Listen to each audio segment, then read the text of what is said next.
নবী সুলাইমান এর বাদশাহী আল্লাহর দেওয়া মহাশক্তির শিক্ষা। বিসমিল্লাহির রাহমানির রাহিম। আসসালামু আলাইকুম ওয়া রাহমাতুল্লাহ। আজ আমরা আলোচনা করব এমন এক মহান নবী সম্পর্কে, যিনি আল্লাহর পক্ষ থেকে এমন এক রাজত্ব পেয়েছিলেন যা কিয়ামত পর্যন্ত আর কারো ভাগ্যে জুটবে না। তিনি হলেন নবী সুলাইমান আলাইহিস সালাম। প্রিয় ভাই ও বোনেরা, নবী সুলাইমান এর বাদশাহী ছিল অদ্বিতীয়।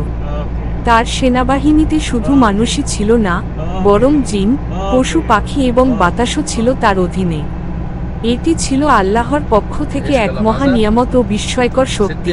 প্রিয় ভাই ও বোনেরা, কল্পনা করুন এক বাদশাহ, যিনি যখন বাহিনী নিয়ে বের হতেন, আকাশে পাখিরা সারি বেঁধে উড়ে ছায়া দিত, বাতাস তাকে দূর দূরান্তে পৌঁছে দিত, আর জিনেরা তার আদেশে নগরী নির্মাণ করত, প্রাসাদ বানাত। পৃথিবীতে এর মতো রাজত্ব আর কখনো হয়নি। কিন্তু প্রিয় ভাই ও বোনেরা, এত বিশাল শক্তি, এত দুনিয়াবি জাকজমক থাকা সত্ত্বেও নবী সুলাইমান কখনো অহংকার করেননি। তিনি সর্বদা বিনয়ী ছিলেন। তিনি বলতেন, এ সবই আমার রবের অনুগ্রহ। তিনি আমাকে পরীক্ষা করছেন, আমি শুকরিয়া আদায় করি নাকি অকৃতজ্ঞ হই। এখানেই লুকিয়ে আছে আমাদের জন্য শিক্ষা। আল্লাহ যখন কাউকে ক্ষমতা, দৌলত বা মর্যাদা দান করেন, তখন সেটি আসলে একটি পরীক্ষা। আমরা যদি কৃতজ্ঞ হই, তবে আল্লাহ আমাদের জন্য আরও বরকত বাড়িয়ে দেন। আর যদি আমরা অকৃতজ্ঞ হই, তবে তিনি তা কেড়ে নেন।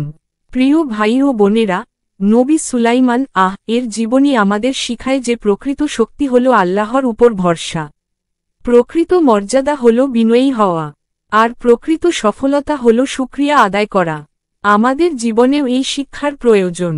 আল্লাহ যে নিয়ামত আমাদের দিয়েছেন, সেটা ছোট হোক কিংবা বড়, আমরা যদি সেটির কদর করি, শুকরিয়া আদায় করি, তবে আল্লাহ আরও নিয়ামত বাড়িয়ে দেবেন। কিন্তু আমরা যদি অহংকার করি, অকৃতজ্ঞ হই, তবে আল্লাহ তা কেড়ে নেবেন।